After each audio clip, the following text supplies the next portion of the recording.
Dans une société marocaine en mutation, les appels à légaliser l'avortement se multiplient. Signe d'un changement des mentalités, le roi lui-même a demandé qu'une loi soit élaborée pour mettre fin aux avortements clandestins.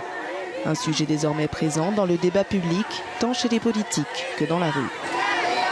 On est en 2015, les choses ont changé et il faut faire un grand pas en avant. On ne peut pas rester dans le déni ad vitam aeternam et qu'il est important de légaliser ce qui est déjà toléré dans un quotidien. Les chiffres sont là et c'est des vrais chiffres et c'est à mon avis même des chiffres en deçà de la réalité. Entre 600 et 800 avortements clandestins seraient pratiqués chaque jour au Maroc. Pour ce gynécologue militant de la première heure, l'interdiction totale de l'avortement a des conséquences désastreuses en cas de grossesse non désirée. Ces femmes se mettent dans la tête d'aller faire un avortement. On a beau vouloir les dissuader de ne pas le faire, elles vont aller le faire, mais elles vont le faire dans de mauvaises conditions, c'est-à-dire de façon clandestine. C'est ça qu'on ne veut pas, parce que ça va entraîner des complications graves qui peuvent aboutir à la mort. Signe que le débat évolue, même les voix les plus conservatrices se prononcent en faveur de l'avortement, à l'image du parti islamiste le PJD, qui évoque toutefois des lignes rouges à ne pas dépasser.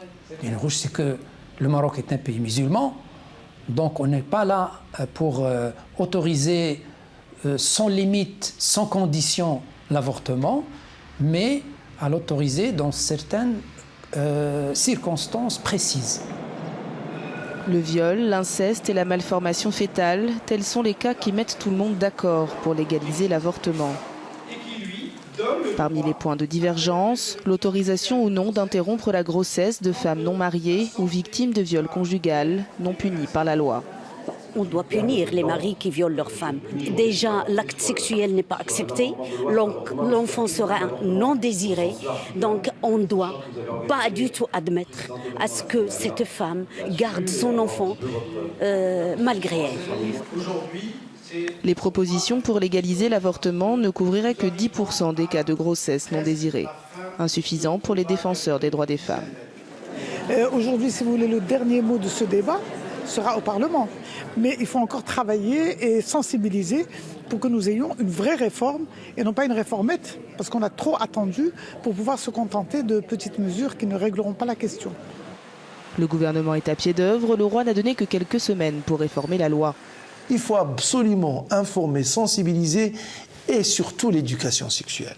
Deuxième axe, et c'est une première au Maroc, c'est faciliter l'accès des femmes et des jeunes filles enceintes, non mariées, qui se sont données à l'avortement clandestin malheureusement et qui se retrouvent avec des complications. Troisième axe, qui est élément fondamental, c'est la loi. Cette histoire de définition de santé, c'est là où on doit jouer. Parce que pour le législateur, la santé, c'est la vésicule, c'est on a mal. Or, la santé est définie par l'Organisation mondiale de la santé comme un bien-être physique, mental et social. Dans une société imprégnée de tabous et peu informée des moyens de contraception, viol et inceste sont souvent cachés. Pour éviter l'opprobre, l'abandon d'enfants au Maroc est un fléau. Nouveau-nés retrouvés dans des poubelles, infanticide. La réalité du terrain pour les travailleurs sociaux est dramatique. Pour ces enfants délaissés, l'avenir est incertain. L'avenir, c'est très difficile. L'avenir, c'est très difficile parce qu'on cherche toujours des familles pour adopter ces enfants. C'est surtout la plupart des grossesses non désirées. Donc, les mamans prendre des médicaments pour abandonner leur grossesse. Faiseuse d'anges, tisane abortive, tous les moyens sont bons pour éviter le déshonneur.